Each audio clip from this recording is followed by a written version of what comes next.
What's up, Raider Nation? It is JT coming at you with another news video today. It was just revealed about like 6-ish hours ago that Darren Waller has dropped his agency, Klutch Sports, which is a very surprising turn of events in terms of where his contract talks are with the Raiders. Obviously, we don't know any further details other than that he's dropped them. However, this is not like a minor move, as this like sports agency represents some of the top like players in the world. At one point, currently they do LeBron James. Obviously, they have Darren Waller. They have Anthony Davis. They have Tyrese Maxey of the Philadelphia 76ers. Philadelphia Stars. It's not USFL. But yeah, this is a very important news in terms of where his contract stands. I mean, people are talking about, does this mean that he's willing to play with his contract, as maybe Klutch was telling him to sit out or hold out until he gets a new contract? Is he willing to play this year on his old contract until next offseason, where they finally discuss like a new contract? Does this mean that he ends up holding out and Klutch told him not to, or are they finally near a contract, but he doesn't want to be represented by Klutch anymore because of maybe I don't know, whatever. My guess is that they wanted him to hold out or sit down or sit out, whatever, and he doesn't want to do that. He wants to play. He wants to be a Raider. He's said that before. I don't know why people keep talking about him holding out or wanting it to get this contract done. That's why he's injured. Or as I say, injured. He's definitely shown and said, and I believe him, that he does not care about that right now. That's not his focus. That's his agent's focus. And maybe his agent wasn't doing his job, because he made it clear that his focus is not about how much money he makes. It's about how many plays he makes on the field. So for that, I respect him. I'm curious to see what this means going forward for Darren Waller and his contract talks. Obviously, you want to pay him. You also got to be cautious because he is an older tight end. However, he's definitely still a top 3 minimum top 4 tight end in the league. So yeah, I think this is definitely a big move. But he's obviously injured now. His status for week 1 is uncertain. But I can imagine that his contract is either coming soon or next offseason for sure. He's not going to be holding out for anything other than obviously injury. But moving on, we do have a game tomorrow, and I do want to talk about that today. So the Raiders are playing the New England Patriots tomorrow, the first time since like 2010 that McDaniels has faced his former coach and Bill Belichick in a game. Obviously not really for real. This is just a preseason game, and this is the final preseason game in Allegiant for the season, or just in general. This is the final just preseason game. So this is the final. This is going from 80 to 53 on Tuesday, so this is where a lot of players are going to be showing as much as they can. You're definitely not going to see a lot of starters at all. This is going to be a lot of players trying to show what they can do to earn that 53-man roster spot. I have the Raiders winning this game. I don't see why they would lose. I think that we should be able to win versus even their ones. We did it versus Miami. We did it versus Minnesota. We did it versus Jaguars.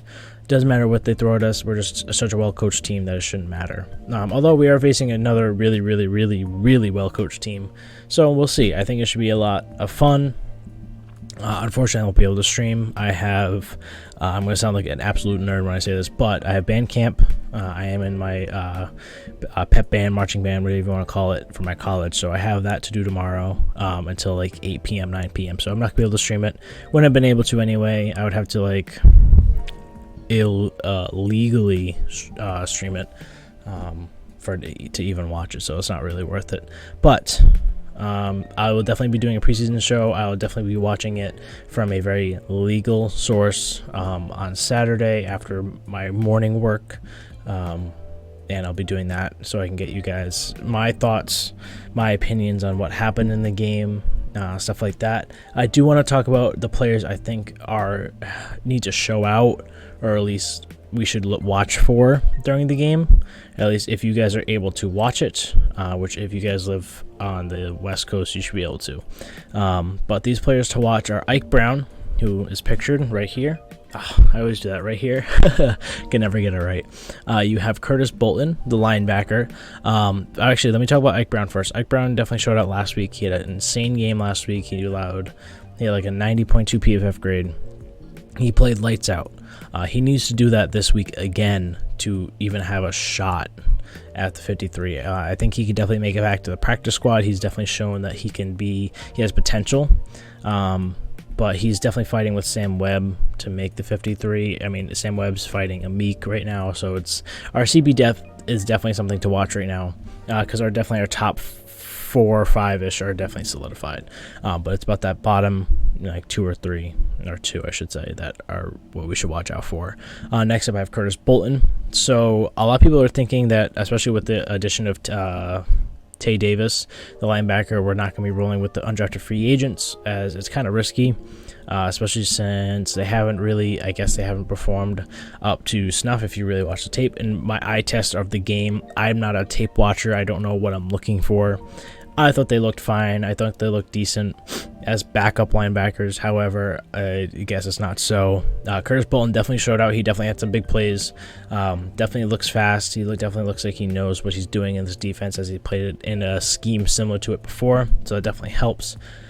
So him being on the 53 wouldn't be surprising behind the trio of Perryman, Diablo, and Brown. And then you also have Tay Davis, who should also make the roster if they carry 5, although Tay Davis has a better shot of making over Curtis, but we don't even know what Tay Davis looks like right now. But the undrafted free agents, I would assume, would make practice squad.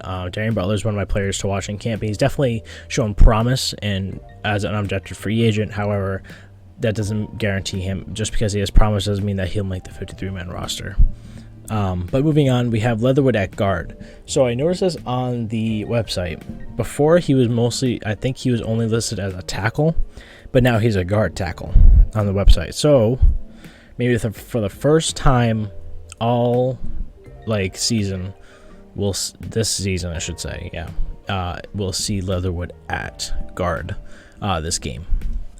So Alumar is almost the bona fide right tackle right now, which I'm very fine with. You also have Parham at left guard, which you also watch for. But Leatherwood at guard could definitely be something that happens this game, as this is their last gasp to really try stuff against real opponents.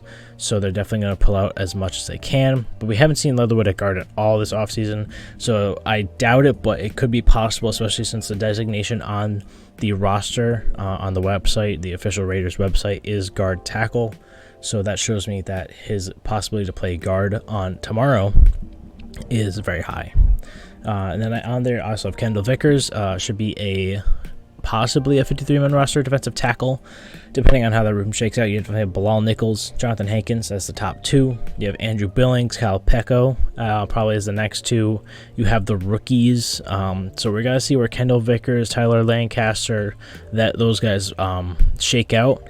I mean, Pecco's obviously not guaranteed a spot either. Maybe Vickers make it over him. You never know. Maybe Vickers goes back to being a practice squad guy, and Pecco gets the spot with the 2 rookies also making the 53, because you should probably carry about 6 defensive tackles in this scheme, I would think, especially since Neil Farrell is a nose tackle, who would be the only nose tackle behind Jonathan Hankins.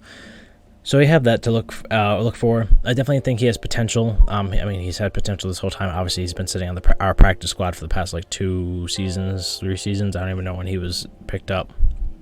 But then you also have, this is not necessarily players to watch, but a player battle to watch, which is Horsett versus Bowers. So Hollister has been injured. He's definitely not playing tomorrow. He's still injured. He hasn't been to practice at all. I don't even know if he's tight end 3 at this point. He could be out. He could have an injury settlement like Craven LeBlanc had, or some other players have had recently. But yeah, that's definitely a thing to watch out for.